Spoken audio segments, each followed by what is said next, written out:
estimados radioescuchas, soy Federico Cruz, su brujo de lujo. Continuamos hablando con Eymoris Valle y su tema apasionante que ya escucharon los otros programas. Estamos ahora con su pueblo gitano y la descripción amorosa, gustosa que haces de ese pueblo, que empezando por la música, que yo soy adorador de su música. Escuchábamos en alguna ocasión de las charlas y toda esa, que nuestros mariachis también tocan muy bien toda esa música. Un saludo a nuestros amigos del Consejo Mundial de Lucha Libre. Julio Jiménez, un abrazo, gracias por el espacio que nos pudiste hacer para poder hacer nuestro programa de ciencia, cultura y el pilón.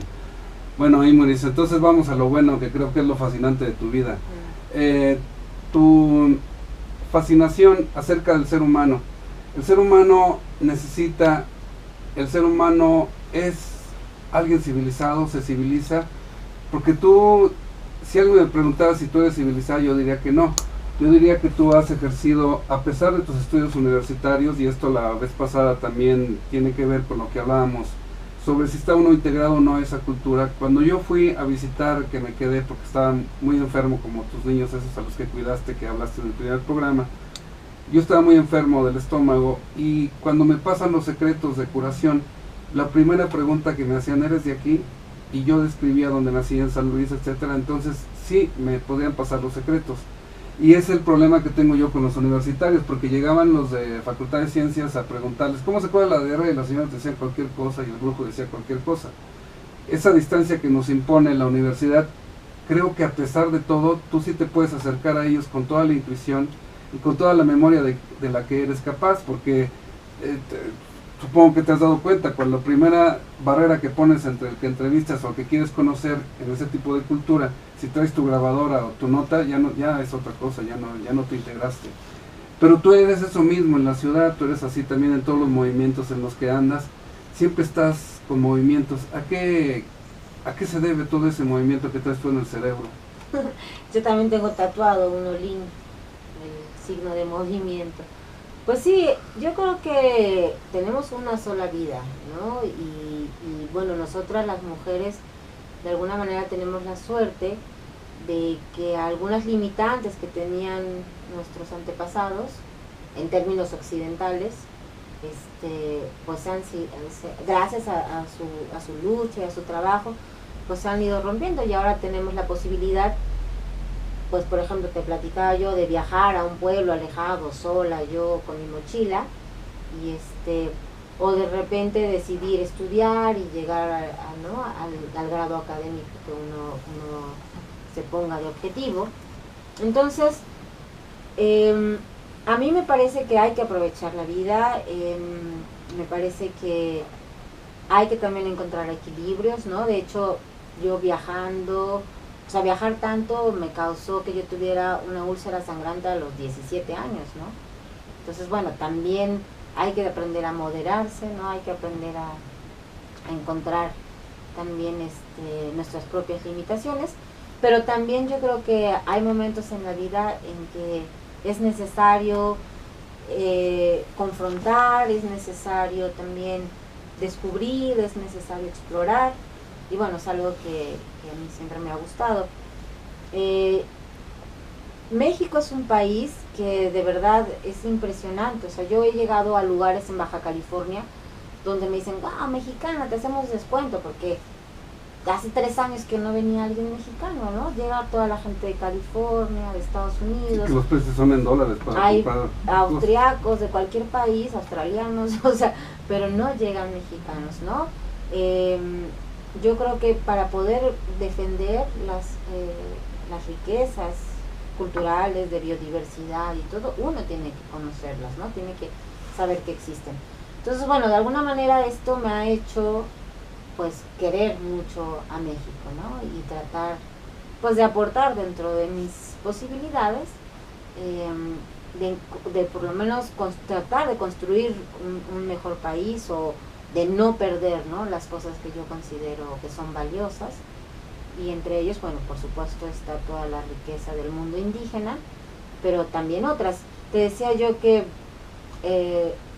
bueno, cuando ya viajé en Europa y sí tuve oportunidad de conocer, digamos, diferentes familias, culturas, y en el caso de los Rom, pues de los Balcanes, pues es la parte que más me encanta, pero hay también los Manouche en Francia, los Sinti en Italia, los Travelers en Irlanda, ¿no?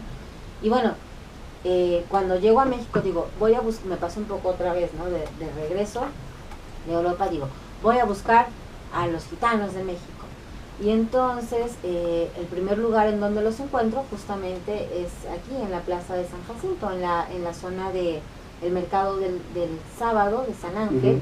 Me encuentro el bazar del sábado, me encuentro una mujer romaní y ella lee las cartas, y entonces bueno, hacemos una relación comercial, ¿no? De que yo le pago y ella me lee las cartas, y en algún momento le digo, es que no quiero que me leas las cartas, quiero que me contestes otro tipo de preguntas.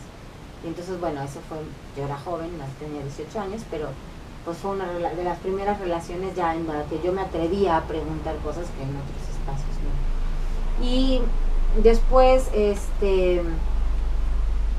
intento hacer como una recopilación de información. En el caso de los Rom hay mucho, o bueno, lo poco que hay está en el Archivo General de la Nación. Entonces ahí puedo localizar algunas fotos. ¿Eso lo conoces de familia? Sí, llevan dos generaciones. Sí, fue horrible porque yo sabía que mi papá había estado del 68 al 70 en la cárcel. Sabía que había sido una experiencia de alguna manera muy rica para él. Había estado con gente como José Revueltas. Yo misma conocía a Demetrio Vallejo, que era un amigo que había hecho de esa época. Siqueiros, que había estado con él. Sí, o sea, era un lugar que yo sabía que siendo había otro de mucha México represión, adentro. De todas maneras había habido cosas extraordinarias, vivencias extraordinarias de mi papá. De hecho, mi papá coleccionaba muchos libros, ¿no? Así, muchos pues los leyó teniendo el tiempo. Él decía, si no me hubieran agarrado, no hubiera podido leer todo lo que leí, porque pero también le puedes decir, ¿no?, a nuestros radioescuchas qué haces con los libros de tu padre ahora. Sí, bueno, mi papá falleció de cáncer, fue tu paciente, y se llamaba Eduardo Valle el Búho, un periodista connotado, y bueno, me dejó muchos libros, y de repente, pues cuando empezó el movimiento de Yo Soy 132... No te los quedes viendo, no vas a hacer lo mismo que haces sí, con los ya les estoy echando el ojo. Me los llevaba a las marchas y los regalaba, ¿no? Le puse un sello, un ex libris, y les regalaba en las marchas a los libros de mi papá. Pero después, ya con el movimiento de indignados y con... Un ex libris, para nuestros radioescuchas que leen poco, es el que le ponen un papelito a una firma de quien procede el libro. Que procede el libro. Es una bonita palabra. Ajá. Y después, ya en el piso de indignados, en el piso de economía solidaria, pues empezamos a trabajar el tema del trueque. Entonces, pues ahora he ido reduciendo la biblioteca que tengo, pero me da mucho gusto que los libros no estén ahí abandonados. Se los doy a gente que los va a leer, que los va a valorar, y yo creo que mi papá debe estar feliz con esa idea. Yo creo que sí, siempre hay algunas partículas de él aquí sí, alrededor, deben estar felices de estarnos viendo trabajar juntos. Estoy feliz de trabajar contigo, Boa. Y varios de mis libros no es que hayan envejecido, si se pueden ver, estamos transmitiendo en video, esto también va a estar subido en nuestra página, en nuestro canal que ya tenemos, y varios de los libros se arrugaron de escuchar a la Boa. Bueno, una pregunta también que me causa mucha emoción poder hablar contigo, y esto siempre como profesor me ha tocado, porque yo doy humanísticas en la Facultad de Ingeniería. Y siempre, los profesores siempre tratan de obligar a los alumnos a leer o a presumir de que han leído mucho. Como vienen de otras carreras, es lastimoso ver que los alumnos ponen un cerco, no tienen horizonte mental con el profesor, y siempre los están obligando. Hay profesores que incluso durante un semestre leen una novela y dan toda la teoría de la novela. Terrible. Y esto para mí, la invención, que no le quito el adelanto que significa culturalmente, con respecto a la transmisión de la cultura. La escritura y la lectura retrasaron y hicieron otro tipo de seres humanos en donde ya la intuición y la memoria es donde ya no existe. Y yo no te quisiera tener de alumna, Yo te quisiera tener como te tuve la otra vez dando clase. ¿Consideras tú que si hay por ejemplo, los gitanos, si es un pueblo, la parte esta que decías que se mueve bastante, es un pueblo que no trae libros, o sí trae libros? ¿Cómo consideran ellos? No, bueno, para ellos el conocimiento está en la oralidad. Qué interesante, ¿no? Y tienen muchísimas anécdotas, muchísimos cuentos y sobre todo muchos refranes en donde guardan su sabiduría, ¿no? Entonces, además cuentan muchas anécdotas. El otro día me enfermé y estaba con un amigo, Yanni Laira, que le mando saludos, y le estaba diciendo yo que que encontré ajo, unas microdosis, ¿no? Y le dije, tengo un ajo, me lo voy a tomar. Y entonces, en vez de decirme, no te lo tomes porque es peligroso, me dijo, yo conozco 2 señores que tomaron ajo, a uno le fue muy mal y a otro le fue muy bien, ¿no? Como para explicarme que los cuerpos reaccionan de forma diferente.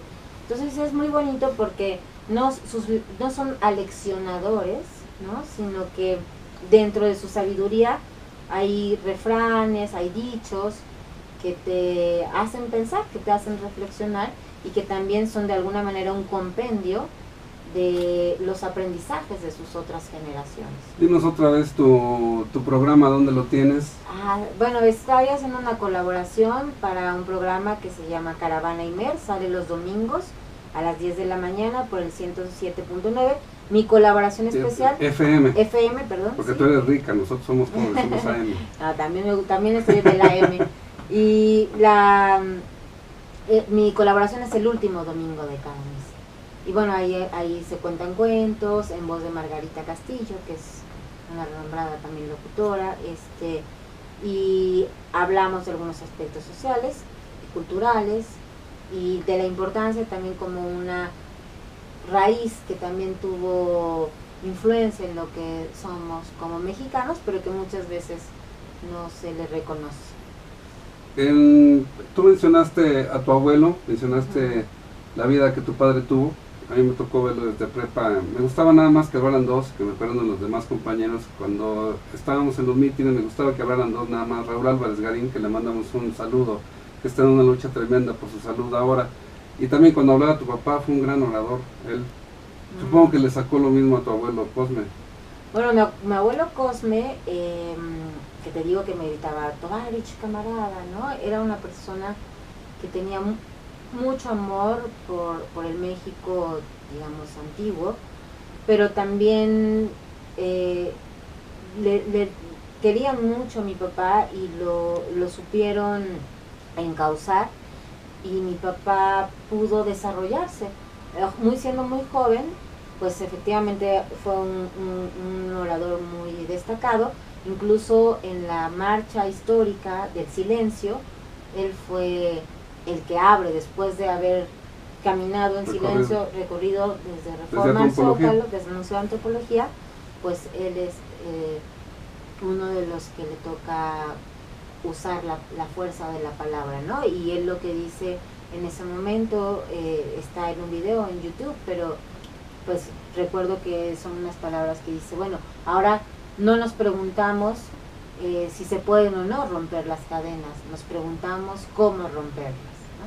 Entonces, bueno, son el tipo de expresiones, de cosas. Pero además dicho con una voz de locutor que cualquiera le envidiáramos. Hermosa, sí, y además, pues todo el empuje, ¿no? De la fuerza.